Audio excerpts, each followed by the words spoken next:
The shovel slipped from my bleeding hands as the war cry split the frozen morning air. 6 feet down in what should have been my husband's grave, I pressed my back against the dirt wall and listened to the thunder of unshod hooves getting closer. The Comanche were coming, and I was trapped in a hole I'd dug with my own torn fingers. Blood from my knuckles mixed with the black Kansas soil. 3 days I'd been clawing at this cursed ground, too proud to ask for help, too broken to stop. The earth had fought me every inch, frozen solid from the late October cold snap that killed Thomas as sure as the bullet through his chest. Above me, his body lay wrapped in our wedding quilt, stiff as the ground that refused to take him. The horses were close enough now that I could hear their breathing, see the dust cloud rising beyond the ridge. 20 riders, maybe more. They'd found our homestead, found me alone and defenseless in this damned hole I'd carved out of grief and stubbornness. My rifle lay 10 feet above, useless as my prayers. God help me, I whispered, tasting dirt and desperation. That's when I heard the other horse approaching from the south. Single rider, moving steady and sure. The hoofbeats had a different rhythm, civilized, like a man who knew where he was going and why. The Comanche sounds faded as whoever it was rode straight toward my grave. A shadow fell across the opening. I looked up to see a tall stranger in a black coat, his face hidden by the brim of his hat. He sat his horse like he'd been born in the saddle, and when he looked down at me, I saw eyes the color of winter sky. "Ma'am," he said, his voice carrying the kind of authority that made grown men step aside. "You've got company coming, and they're not the Sunday social type." I tried to climb out, but my hands were too torn, too weak. He dismounted smooth as silk and offered me his gloved hand. When I took it, he pulled me up like I weighed nothing at all. "Name's Cole Mitchell," he said, studying the wrapped body, then looking toward the dust cloud that marked the approaching war party. "And you're about to have a very bad day, unless you listen close to what I'm telling you." The Comanche war cries were getting louder, maybe 2 minutes out. I could see individual riders now, painted for war, weapons gleaming in the morning sun. 23 of them, coming hard and fast. Cole Mitchell picked up the shovel I'd dropped and held it out to me. "You can keep digging for the dead, or you can start digging for the living. Your choice, Mrs. "Martha Brennan," I said, my voice barely a whisper. "Well then, Martha Brennan. Your husband's grave can wait. Right now we need to dig a fighting position before those Comanche decide to lift your hair." I stared at him like he'd lost his mind. A fighting position? With a shovel? He was already moving, choosing a spot behind the small rise where our cabin sat, scanning the ground like a general planning a battle. "Trust me, ma'am. I've done this before. But I need to know right now if you're the kind of woman who gives up when things get hard, or if you're the kind who fights back when the world tries to bury her." The war party crested the ridge, and I saw painted faces, raised weapons, horses foaming at the mouth. They'd be on us in less than a minute. Cole Mitchell looked at me with those winter eyes and said the words that would change everything. "Your husband died trying to protect something. Question is, are you willing to live trying to protect it too?" But this story begins 3 days earlier, when Thomas Brennan rode out to check our fence line and never came home. 3 days ago, I'd been kneading bread dough when I heard the single gunshot echo across our valley. My hands went still in the flour, and something cold settled in my stomach like a stone. Thomas had taken his rifle to check the north pasture where we'd been losing cattle. But one shot meant either he'd gotten what he was hunting for, or something had gotten him. I waited by the window until sunset painted the sky red as blood. When his horse came back alone, reins trailing and saddle empty, I knew my world had ended. Found him the next morning face down by Willow Creek, a bullet hole through his back and his rifle missing. Whoever killed him had taken his gun, his ammunition, and the leather satchel he always carried. Left him for the crows like he was nothing more than carrion. I dragged his body home across my saddle, crying and cursing God with every step. Then I'd started digging, because that's what you do when your heart breaks. You put your hands in the dirt and you work until the pain goes numb.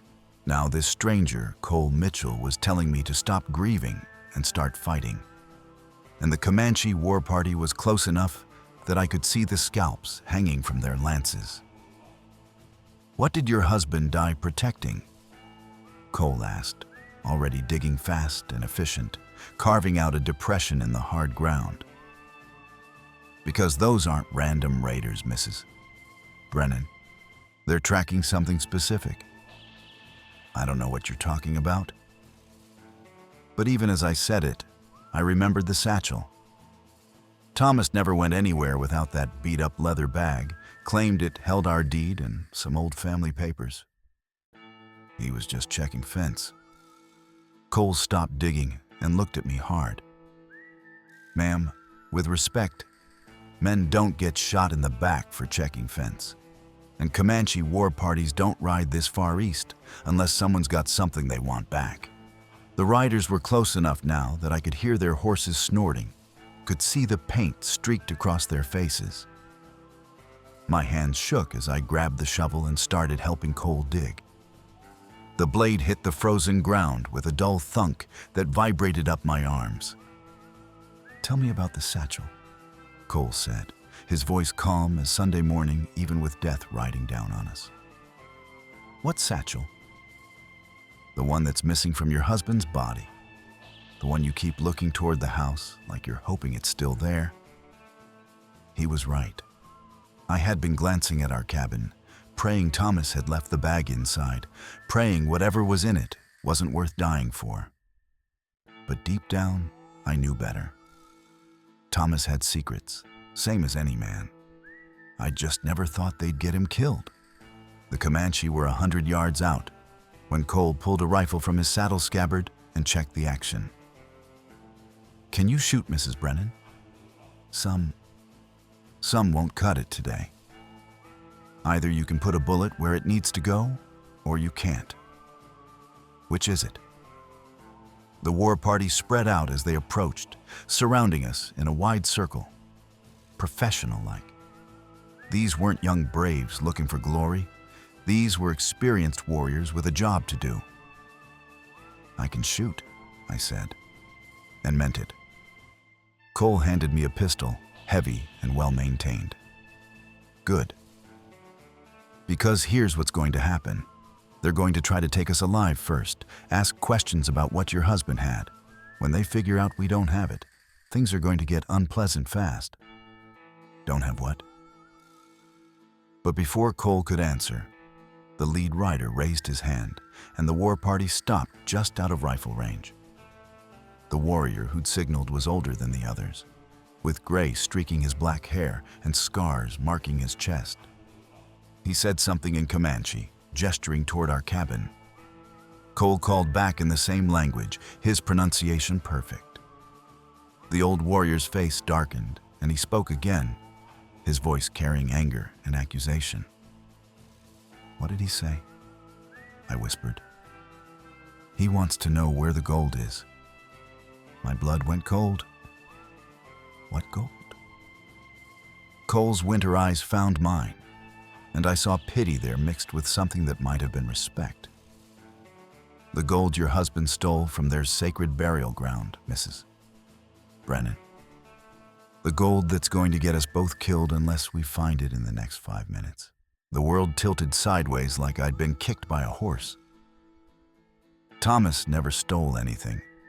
He was an honest man, a God-fearing man. Cole kept his eyes on the Comanche warriors while he spoke, his voice steady as stone. "Honest men don't get shot in the back by their partners, Mrs. Brennan. and they don't hide stolen burial gold in their satchels. Partners. The word came out strangled. What partners? The old Comanche warrior called out again, his voice carrying the weight of absolute authority. Other riders were moving now, spreading wider, cutting off any chance of escape. Some dismounted and started walking toward us, weapons ready. The men who killed your husband were white, not Comanche. Cole said, checking his rifle one more time. But the gold they stole together came from a sacred burial mound 2 days' ride north of here. The Comanche have been tracking it for weeks. I thought about the nights Thomas came home late, claiming he'd been helping neighbors with their harvest. Thought about the new boots he'd bought, the extra ammunition, the way he'd started locking the satchel in our strongbox instead of just leaving it on the kitchen table. You're lying. Am I? Cole's winter eyes locked on mine. Then tell me why your husband had $200 in gold coins hidden in your root cellar. Tell me why he bought a new rifle 3 weeks ago when your old one shot just fine. Tell me why he never let you look inside that satchel anymore. The words hit me like physical blows because they were true. All of it. Thomas had changed these past months, become secretive, jumpy. I'd blamed it on the hard winter, the struggling farm, the pressure of making our mortgage payments. But it had been something else entirely. How do you know about our root cellar? Cole's smile was thin as a knife blade. Because I've been watching your place for 2 weeks, waiting for Thomas's partners to show up and claim their share. What I didn't expect was for them to kill him and take everything. The Comanche were close enough now that I could see individual weapons, count the scalps on their belts. The old warrior held up his hand again and spoke directly to me, his English heavily accented but clear as winter air. Woman, your man takes sacred gold from sleeping place of our fathers. We want gold back. You give gold, we let you live. You no give gold. He drew his knife and ran his thumb along the blade. I don't have any gold, I screamed. I don't know anything about stolen gold. Cole grabbed my arm, his grip iron strong. Yelling at them won't help. But maybe dying beside them will. Before I could ask what he meant, Cole raised his rifle and put a bullet through the chest of the nearest warrior. The man dropped like a stone, and suddenly the morning exploded with gunfire and war cries. Stay low and keep shooting, Cole shouted, working the lever action of his rifle like it was part of his arm.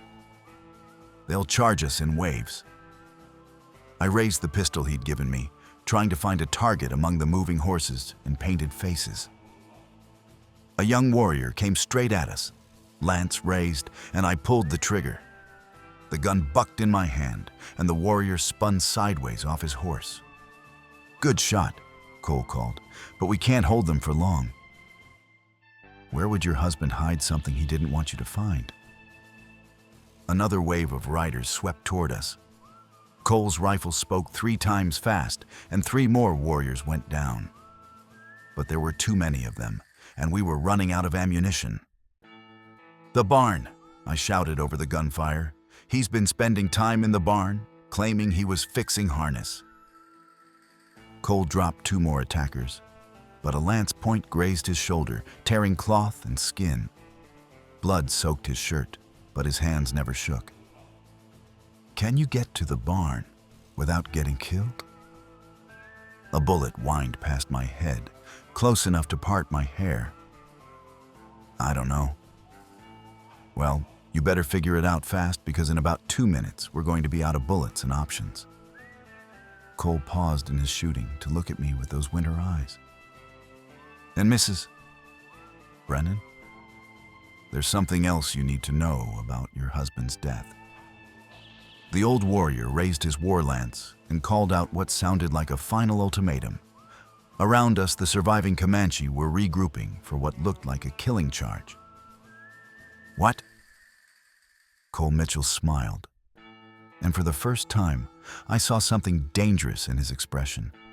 Something that made my blood run cold. I'm the one who shot him. The pistol in my hand swung toward Cole Mitchell before I even knew I'd moved it. "You killed my husband." "Yes, ma'am, I did." His voice was calm as deep water, even with Comanche warriors closing in from all sides. "Shot him clean through the back when he tried to run with gold that belonged to all three of us." The world spun around me like a child's top. Everything I'd believed, everything I'd mourned, crumbled to dust in my mouth. "Three of you. Thomas, me, and a man named Jake Cordell. We found that burial mound 6 weeks ago, pulled out enough Comanche gold to make us all rich. Problem was, your husband got greedy. A war arrow whistled between us, embedding in the dirt with a solid thunk. Cole never even flinched, just kept talking like we were discussing the weather over coffee. Thomas was supposed to meet us at Willow Creek with the gold so we could split it proper. Instead, he showed up with an empty satchel and a story about hiding it somewhere safe. Said he needed time to think about what we were doing.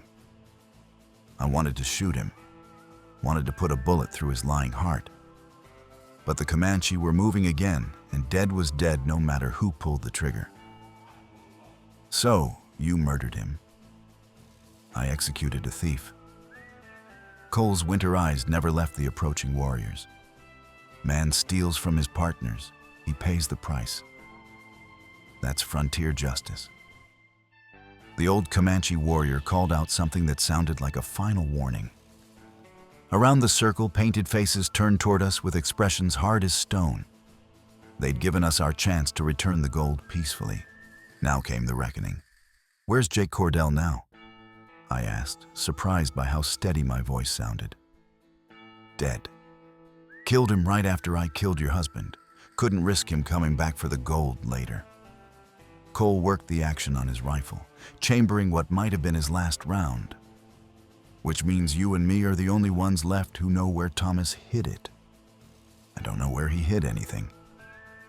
"Then we're both going to die here because those Comanche won't stop until they get their sacred gold back or kill everyone who touched it." The war party started their final charge. 20 warriors on horseback thundering toward our shallow fighting pit. The ground shook under their horses' hooves, and their war cries filled the air like the screaming of demons. Cole's rifle cracked once, twice, dropping the lead riders. But then they were on us, lances and tomahawks flashing in the morning sun. I emptied my pistol into the mass of painted faces and horse flesh, not knowing if I hit anything, just pulling the trigger until the hammer clicked on empty chambers. A painted warrior leapt from his horse straight at me, knife raised. I rolled sideways, and Cole's rifle spoke one more time. The warrior crumpled, but his momentum carried him into our pit. And suddenly, we were fighting hand to hand, with knives and gun barrels and desperate fury. Cole smashed his rifle butt into one attacker's skull, while I grabbed the fallen warrior's knife and slashed at anything that moved. Blood sprayed across the frozen ground, some of it mine, some of it theirs. Then, just as suddenly as it started, the fighting stopped. The old warrior stood at the edge of our pit, 6 remaining fighters behind him, all of them breathing hard, but very much alive. Cole and I were covered in blood and dirt, our weapons empty, our strength nearly gone. "Enough," the old warrior said in English. "You fight like Comanche. This is good. Now we make trade." "What kind of trade?" Cole asked, though he kept his empty rifle ready to swing as a club. The warrior smiled, and it wasn't a pleasant expression. "You find gold before sun goes down, we let woman live. You no find gold." He gestured toward me with his bloody knife. "Woman dies slow, you watch, then you die too."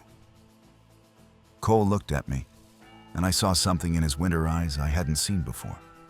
Regret, maybe, or fear. There's one more thing you should know, Mrs. Brennan, he said quietly. Your husband didn't just steal that gold. He stole it to buy medicine for a sick child. Your child. My blood turned to ice water. What child? We never had children. Cole Mitchell's smile was sadder than a grave. The one your husband never told you about. The one he had with a Kiowa woman named Silver Moon. The one who's dying of fever in a camp 50 miles north of here. The knife fell from my numb fingers as Cole's words hit me like lightning, striking twice in the same spot. Thomas had a child with another woman. A son, Cole said, his voice gentler now. 4 years old, sick with the lung fever. Your husband was desperate to get medicine, to save the boy's life. That's why he agreed to rob the burial mound in the first place. The old Comanche warrior stepped closer, his patience wearing thin as winter ice. Sun moves across sky. You have until shadows grow long, then woman dies. I stared at Cole Mitchell, the man who'd killed my husband, the man who'd just saved my life, the man who was telling me everything I'd believed was a lie. Why should I believe you? Because Thomas talked about you every night around our campfire. Called you the best woman he'd ever known. Said you deserved better than a man who kept secrets. But he couldn't tell you about the boy because he knew it would break your heart. The surviving Comanche warriors spread out around our property, some guarding the approaches, others starting to search the cabin and outbuildings. They moved with the patience of men who'd hunted many things over many years. And you? I asked Cole. What's your story? Why did you really come here? Cole reloaded his rifle with smooth, practiced movements. Because Jake Cordell wasn't as dead as I thought he was. Shot him twice and left him for the buzzards, but the stubborn fool survived long enough to hire some men to track me down. They'll be here before sunset. So you're using me as bait. I'm giving us both a chance to live through this day.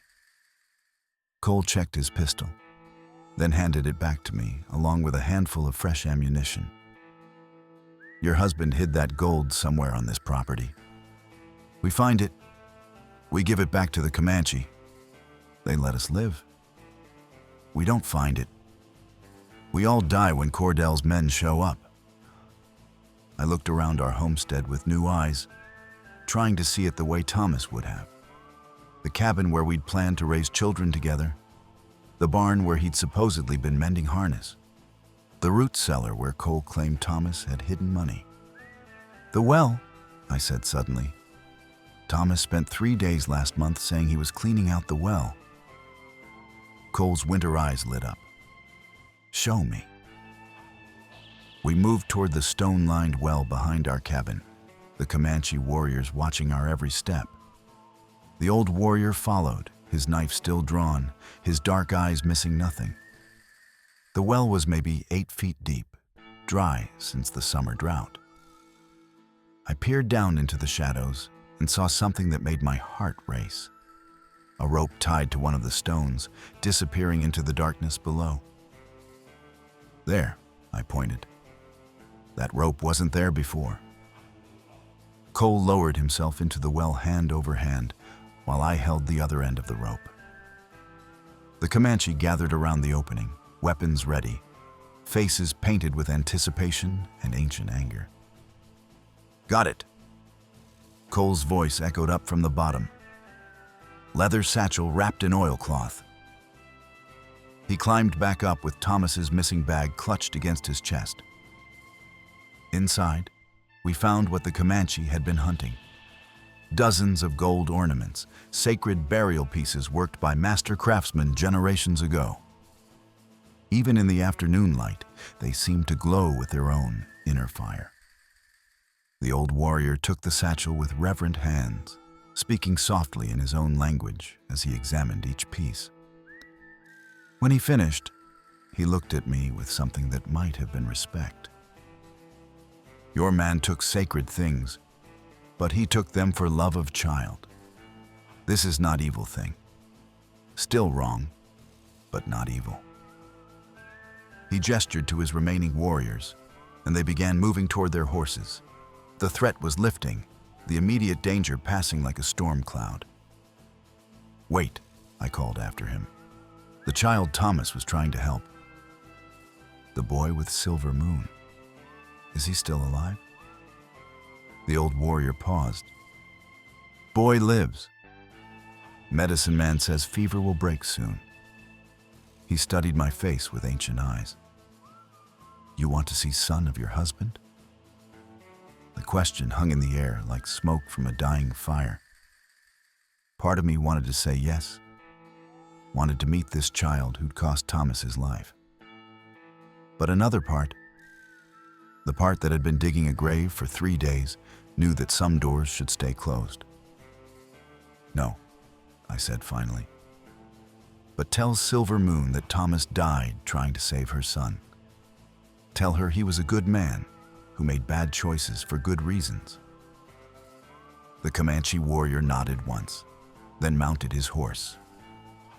Within minutes, they were gone, riding north toward their sacred burial grounds with their ancestors' gold restored. Cole and I stood alone in the sudden silence, surrounded by the wreckage of the morning's battle. Dead horses, scattered weapons, blood soaking into the frozen ground. "Cordell's men will still come," Cole said quietly. I picked up my husband's rifle from beside his wrapped body, checked the action, chambered around. "Then we'll be ready for them." Cole Mitchell looked at me with those winter eyes, and I saw surprise there, and something that might have been admiration. "You've changed, Mrs. Brennan." I thought about the woman who'd been kneading bread 3 days ago, the woman who trusted her husband completely, who believed the world was a safe and predictable place. That woman was as dead as Thomas, buried under 3 days of truth and violence and impossible choices. "My name is Martha," I said, settling the rifle comfortably in my hands. And yes, I have. When Cordell's hired guns rode up an hour later, they found 2 people waiting for them behind the stone walls of our well. 2 people who'd learned that sometimes you had to dig deeper than graves to find what you were really looking for.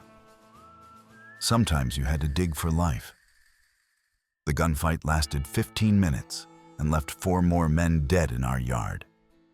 Cole Mitchell took a bullet through the shoulder, but his aim stayed true.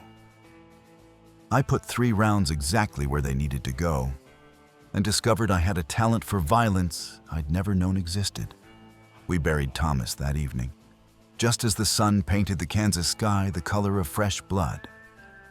I said words over his grave about love and forgiveness and the terrible choices desperate people make. Cole listened without speaking, his wounded arm in a sling, his winter eyes soft in the dying light.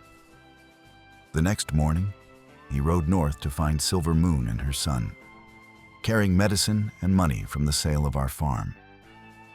I rode south toward my sister's place in Texas, leaving behind everything I'd thought I wanted from life.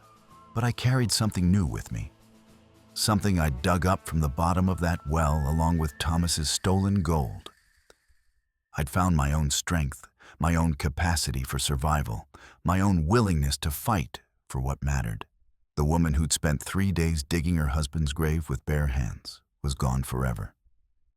In her place rode someone harder, wiser, more dangerous. Someone who'd learned that sometimes the most important thing you can dig for isn't the past or the dead, but the fierce, stubborn will to keep living despite everything the world throws at you.